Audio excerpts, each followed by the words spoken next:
And then like what are, so then what are your tips that you end up recommending when it comes to addressing that? So kind of like take us through an athlete perspective. So what do you tell them to do when it Um, comes to the anterior tilt and the tight hip yeah. flexors? On a typical day, I'll have them come in, have them roll out, stretch out, and then I'll take a look to see, where they're sitting pelvis wise, if they're rotated. Sometimes they're rotated only on one side over the other side. Then we have to do some things to correct that. But that's pretty much where I end up doing a muscle energy technique with them or something to that effect. If they are off, which is something that I show in the video that I do, and basically teach people how to do the muscle energy technique to themselves.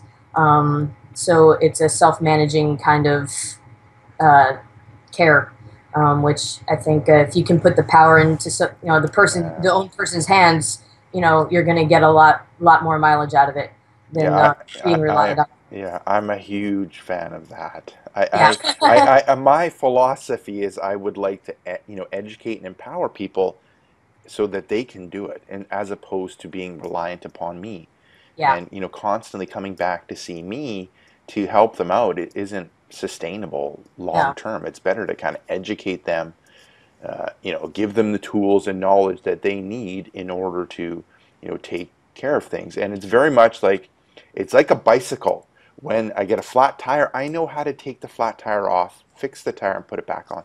I right, don't know all the, how to, all the exact details of how right, all the bike work, all the, how to take the hub out and clean the hub and, replace. I don't know how to do that, but I know what to do when I get a flat tire and change the tire. I know enough to do that. And it's the same thing when it comes to like body maintenance, which is the stuff that you talk about, and you help with your clients, but then also that you end up helping with, the program that you've ended up creating with, for people that can't see you. Now you're looking, going back at the multi technique approach when it comes to addressing the pelvis and the hip flexors.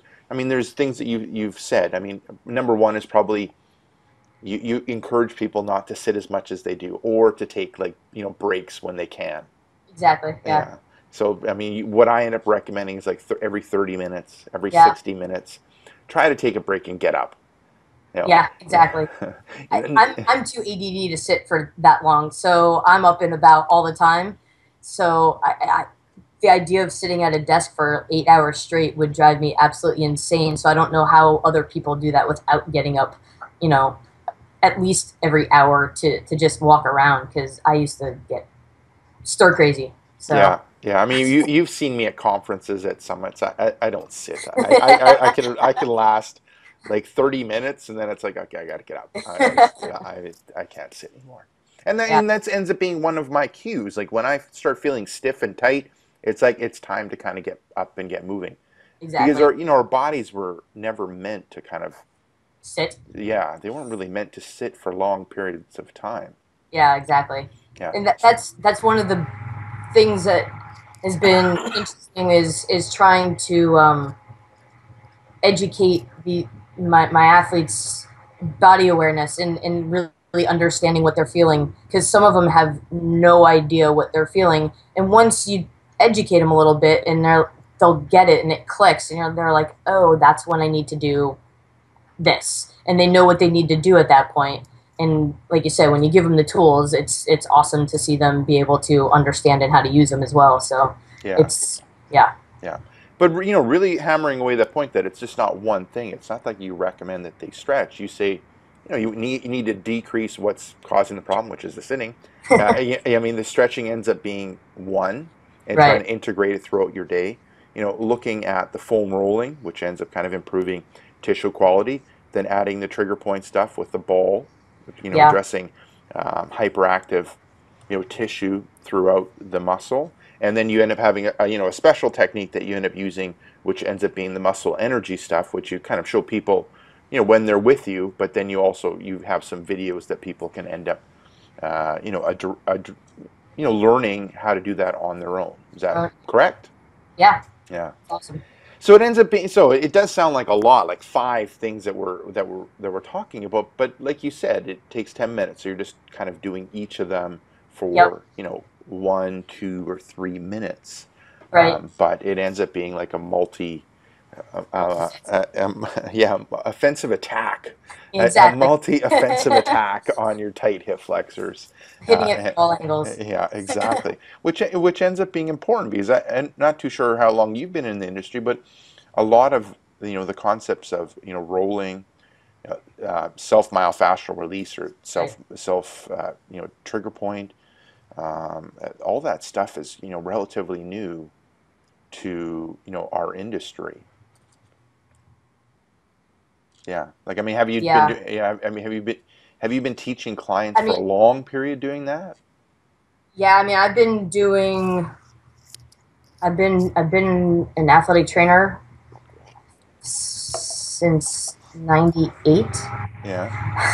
So that's a whole lot longer than I really thought about.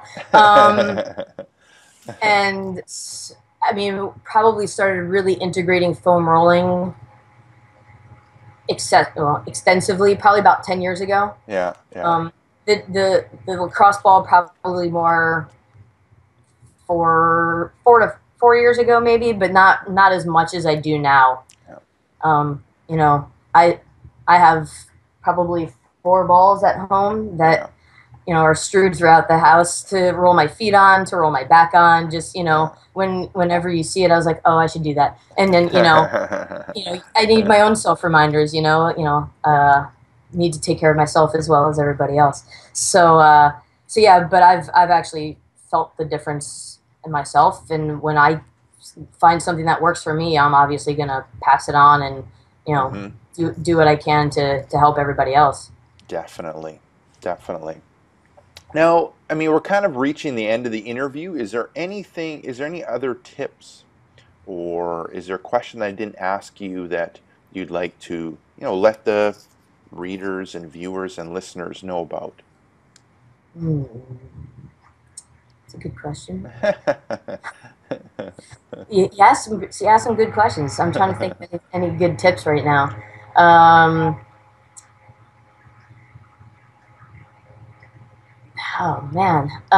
You think about it, and Yeah, I'll summarize things. yeah, yeah. So, I mean, I think it ended up being a great interview, and I think the number one thing that people can take away from this, ends up being that back pain ends up being an issue for a wide Everybody. variety of ages. It's not just your mom and dad. It's not just 20-year-olds. It ends up being the whole spectrum, and an issue that you end up seeing in 20-year-olds, but then also in older adults is this tight hip flexors and this anterior pelvic tilt, and we need to do whatever we can to address that because it progressively gets worse and then Right. leads to full-blown back pain. But stretching isn't enough. It ends up needing to be a multifactorial attack, and you got like 5 things that you need to kind of target. And 5 sounds like a lot, but you're doing each thing for a couple seconds to 1 to 3 minutes in order to kind of address things, uh, to address things fully. So that's what people need to Exactly. get from That it. I mean, that's the big tip, guy. I Yeah, think that's the whole thing. yeah, that ends up being the big tip for everybody. but So, but yeah, my biggest tip is just get up and get moving and just sort of just try to loosen up as best as possible. Whatever yeah, you can do. yeah, Yeah. yeah, definitely. So, Beth, where can people get more information about you? So you can find my info product about back pain at shotgunbackrelief.com. And then you can also look me up on Facebook at Sports Injuries 411 at Facebook. So you can ask questions there, and if you have any issues, I'm more than happy to answer questions on that. You can message me, and we can set up a time. And if you need a Skype interview type thing where we can sit down and talk about it, we can do that. So yeah. Awesome. And I will also have, around this interview, probably below this interview, I'll end up having, links to your your product, where people get more information on how they can address their back pain, and also on how to end up, connecting with you. Perfect. So thank you very much, Beth, for your time. Thank you as well. And thank you, Enjoy the everyone. rest of your day in sunny California. Yeah, I will. I will make sure I end up going outside. I had to let my wife know that. I let her know that it was like nice and hot down here, and she's like, "I don't want to know that." I'm like, "Okay, it's snowing down here. It's very ugly weather. It's horrible. I am not having a good time at all."